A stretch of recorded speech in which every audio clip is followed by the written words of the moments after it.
Hi welcome to Somashekar Reddy's classes. ఈరోజు మన topic ICC under-19 పురుషుల ప్రపంచ కప్ క్రికెట్.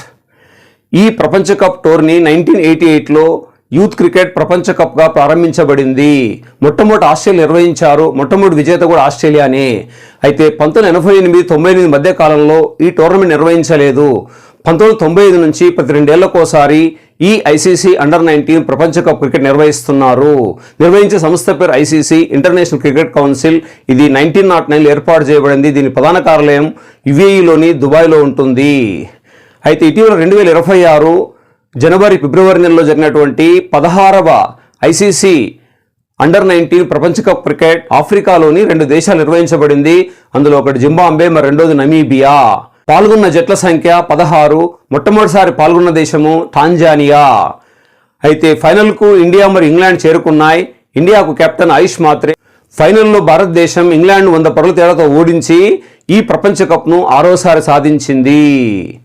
అయితే ఈ ప్రపంచ కప్లో భారతదేశం నుంచి ఫైనల్లో మ్యాన్ ఆఫ్ ది మ్యాచ్గా ఎంపికైన వ్యక్తి వైభవ్ సూర్యవంశీ. మరియు ప్లేయర్ ఆఫ్ ద టోర్నమెంట్గా కూడా ఎంపికైన వ్యక్తి వైభవ్ సూర్యవంశీ. మొత్తం 439 పరుగులతో భారతదేశం నుంచి ఈ 2026 వరల్డ్ కప్లో అత్యధిక పరుగులు చేసిన వ్యక్తిగా రికార్డు సాధించాడు. అయితే 2026 ప్రపంచ కప్లో అత్యధిక పరుగులు చేసిన వ్యక్తిగా ఇంగ్లాండ్కు చెందినటువంటి బెన్ మేయస్ 444 రన్స్ చేశారు. అత్యధిక వికెట్లు తీసుకున్న వ్యక్తి వచ్చేస్తే మాన్యూ లుమ్స్డెన్ 16 వికెట్లు తీసుకున్నాడు. భారత్ నుంచి అత్యధిక వికెట్లు తీసుకున్న వ్యక్తులు హెనిల్ పటేల్ మరియు ఆర్ఎస్ అంబరీష్ 11 వికెట్లు. భారతదేశం మొట్టమొదటిసారిగా ఈ ప్రపంచ కప్ను 2000 సంవత్సరంలో మహమ్మద్ కైఫ్ సారథ్యంలో సాధించింది.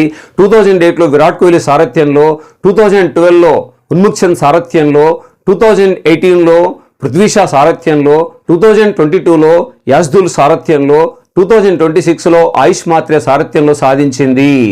అయితే భారతదేశం నుంచి అండర్-19 ప్రపంచ కప్లో అత్యధిక పరుగులు చేసిన వ్యక్తి సర్ఫరాజ్ ఖాన్. భారతదేశం నుంచి అత్యధిక వికెట్లు తీసుకున్న వ్యక్తి ఓవరాల్గా అభిషేక్ శర్మ.